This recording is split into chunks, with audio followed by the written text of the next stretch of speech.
नमस्कार दोस्तों, सृजन की उड़ान की एक और नई सीरीज में आपका स्वागत है। इस सीरीज में हम एक अद्वितीय और रहस्यमय विषय पर बात करने जा रहे हैं, जिसका नाम है तंत्र। तंत्र एक धार्मिक दर्शन है जो हमारे जीवन के हर पहलू में गहराई से व्याप्त है। इस विशेष धारणा के अंतर्गत हम आत्मा के प्राप्ति, सुख और सामंजस्य की ओर बढ़ने के लिए विभिन्न मार्गों और तकनीकों का अध्ययन करेंगे। तंत्र एक अत्यंत गुप्त और गहरा विज्ञान है जो हमें आत्मा के आध्यात्मिक जीवन के रहस्यों को समझने में मदद करता है। इस पूरी सीरीज के माध्यम से हम तंत्र के परिपूर्ण विश्व को खोजेंगे, इसके महत्वपूर्ण अंशों को समझेंगे और यह कैसे हमारे आध्यात्मिक और शारीरिक विकास में भूमिका निभाता है। इस सफर में हम साथ चलेंगे। तो आइए हम तंत्र के रहस्यमय दुनिया में प्रवेश करें और इस अद्वितीय धार्मिक प्रथा को और भी गहराई से जानें। तो आइए वीडियो को शुरू करते हैं। दोस्तों, तंत्रों की व्याख्या करने, उनकी पद्धति और शाखा का विश्लेषण और विवेचन करने से पहले तंत्र शब्द का अर्थ जान लेना परम आवश्यक है। तंत्र शब्द का शाब्दिक अर्थ है तकनीक या विधि। दोस्तों, तंत्र शास्त्र को भगवान शिव के मुख से प्रकट माना जाता है। इस शास्त्र की प्रधानतः 3 श्रेणियां हैं: आगम, यामल और तंत्र।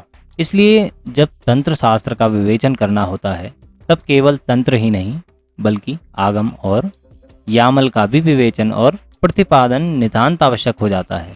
आगम का लक्षण वाराही तंत्र में स्पष्ट लिखा है: सृष्टिश्च प्रलयश्चैव देवतानां यथार्चनम साधनम चैव सर्वेषां पुरश्चरणमेव च षट्कर्म साधनम चैव ध्यान योगश्चतुर्विधः सप्तभिर्लक्षणैर्युक्तम् आगमं तद्विदुर्वदः।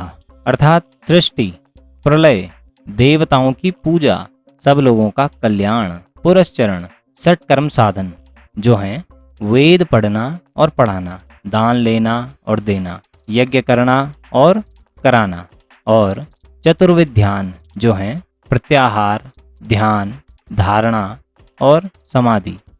ये 7 लक्षण जिस ग्रंथ या पद्धति में हों उसे आगम कहते हैं। आगे जो तंत्र के लक्षण हैं वो मैं आपको बताता हूँ।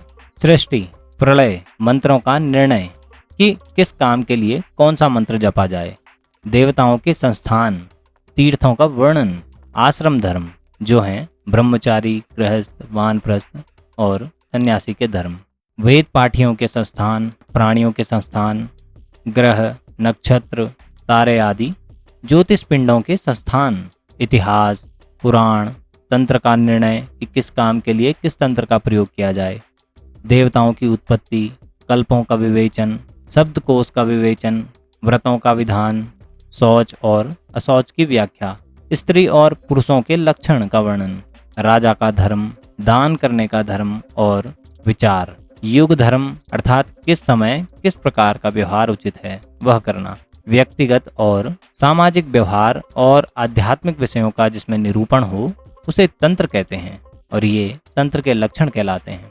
आगे हम यामल की बात करें तो यामल के लक्षण हैं: सृष्टिश्च ज्योतिषाख्यानम नित्यकृत्य प्रदीपनम कल्पसूत्रम वर्णभेदो जातिभेदस्तथैव च युग धर्मश्च संख्यातो यामलस्याष्ट लक्षणम। अर्थात सृष्टि कैसे हुई और कैसे हो सकती है, आकाश में चमकने वाले सब प्रकार के ज्योतिष पिंडों का वर्णन, नित्य कर्म, कल्प सूत्र अर्थात यज्ञ करने का विधान, वर्ण भेद, धर्म जाति भेद और युग धर्म का जिसमें वर्णन हो वही यामल कहलाता है। इस विवरण से ये स्पष्ट होता है कि वास्तव में तंत्र, आगम और यामल क्या हैं। दोस्तों, वैदिक काल में, स्मृति और पौराणिक काल में और उसके पश्चात भी यवनों के आक्रमण और शासन तंत्र स्थापित हो जाने पर भी अनेक प्रकार की शारीरिक, व्यक्तिगत, पारिवारिक, सामाजिक और लौकिक और सार्वजनिक बहुत सी समस्याएं और विपत्तियों का निराकरण करने के लिए 3 उपायों का अवलंब किया जाता था: मंत्र, तंत्र और यंत्र का। अथर्ववेद में इन्हीं सब बाधाओं और विपत्तियों को दूर करने के लिए अनेक मंत्र दिए हुए हैं जिनका निर्दिष्ट विधि से जप करने से महामारी, बिजली, भूकंप, सूखा, बाढ़, पशुओं के रोग इत्यादि अनेक विपत्तियों का तथा व्यक्तिगत दरिद्रता, पुत्रहीनता, रोग, शोक, मानसिक व्यथा दूर हो सकती है। किंतु मंत्र का प्रयोग करने वाले के लिए कठोर नियम था कि मंत्र का प्रयोग करने के लिए वे कोई पारिश्रमिक नहीं ले सकते थे, क्योंकि पारिश्रमिक के रूप में द्रव्य लेने से मंत्र का प्रभाव नष्ट हो जाता था। मंत्र सिद्ध करने के लिए या तो साधना करनी पड़ती है या किसी सिद्ध के द्वारा शक्तिपात होने पर वह शक्ति आ जाती है। कभी कभी एक परिवार को ही यह शक्ति दे दी जाती है, किंतु जिसे यह शक्ति दी जाती है उसे विशेष नियम के अनुसार जीवन व्यतीत करना पड़ता है। यदि उसमें शिथिलता, अनियमितता और असंयम आ जाता है तब वह शक्ति समाप्त हो जाती है। दोस्तों, अभी तक हमने तंत्र की 3 पद्धतियों का उल्लेख किया है, जो हैं आगम, यामल और तंत्र। किंतु तंत्र के अंतर्गत औषधियों का प्रयोग भी सम्मिलित है। यहाँ तक कि आयुर्वेद में रोग दूर करने की औषधियों के प्रयोग को अगत तंत्र ही कहते हैं। इसके अतिरिक्त विशेष प्रयोजन के लिए जो औषधियों का प्रयोग होता है वह भी तंत्र के अंतर्गत ही आता है। अब हम बात करेंगे यंत्र के बारे में। यंत्र भी 3 प्रकार के होते हैं: अंक यंत्र, शब्द या बीज यंत्र और काष्ठ धातु प्रस्तर यंत्र। अंक यंत्र में किसी विशेष क्रम से अंक लिखे जाते हैं, जिन्हें अनार के कलम से लाल रोशनाई से भोजपत्र पर या कागज पर लिखकर किसी व्यक्ति को देने से या भीत पर लिखने से लाभ होता है। जैसे 27 का यंत्र, 20 यंत्र या 15 का यंत्र, जो दिवाली के दिन लोग अपनी गद्दी पर लिखते हैं।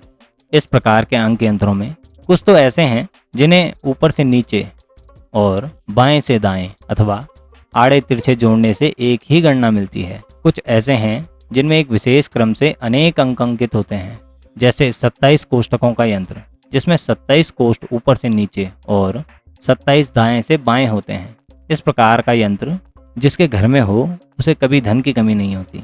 शब्द यंत्र या बीज यंत्र की विधि यह है कि कुछ विशेष बीज या अक्षर अनार के कलम से भोजपत्र या कागज पर लाल रोशनाई से रविवार के दिन दोपहर अभिजित नक्षत्र में उत्तराषाढ़, उत्तर भाद्रपद, उत्तरा फाल्गुनी, रोहिणी या पुष्य नक्षत्र में लिखकर या पहले से लिखा हुआ दे दिया जाए तो ग्रहण करने वाले का कष्ट दूर हो जाता है और उसकी मनोकामना पूर्ण होती है।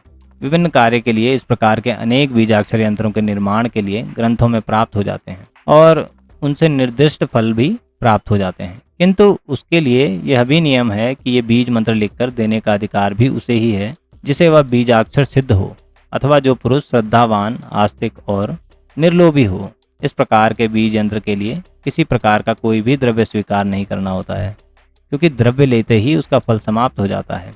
तीसरा यंत्र है काष्ठ धातु प्रस्तर यंत्र। उपयुक्त दोनों प्रकार के यंत्रों के अतिरिक्त जीवन में काम आने वाले वे सब लकड़ी, पत्थर और धातु से बने हुए यंत्र हैं जो हमारे नित्य और नैमित्तिक जीवन में काम आते हैं, जैसे गाड़ी, ढोल, वाद्य यंत्र, अनेक प्रकार के पात्र तथा अन्य साधनों के अतिरिक्त अनेक प्रकार के अस्त्र शस्त्र और वर्तमान कालीन सब मशीनें इसके अंतर्गत आ जाती हैं।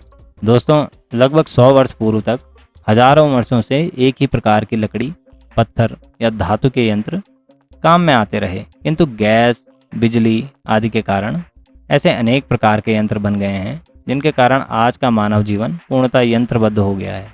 और अभी भी यंत्र चालित जीवन पद्धति को और भी अधिक यांत्रिक बनाने के लिए दिन रात नए नए प्रयोग हो रहे हैं, जिनमें एक ओर तो मानव जीवन को सुखी और सरल बनाने के लिए नए नए यंत्र बनाए जा रहे हैं और दूसरी ओर मानवता के विनाश के लिए अनेक प्रकार के घातक यंत्र और विध्वंसकारी साधन निर्मित किए जा रहे हैं। इस प्रकार यंत्रों के निर्माण की यह प्रक्रिया कितने रूपों में व्यक्त होती चलेगी और उससे मानव जीवन का कितना भला या बुरा होगा, यह बता सकना हमारे लिए संभव नहीं है। यह प्रगति जिस गति से चल रही है वह अप्रतिहत है। विचारणीय ये बात है कि तीव्र गति का परिणाम मानव जीवन के लिए श्रेयस्कर होगा या विध्वंसकारी।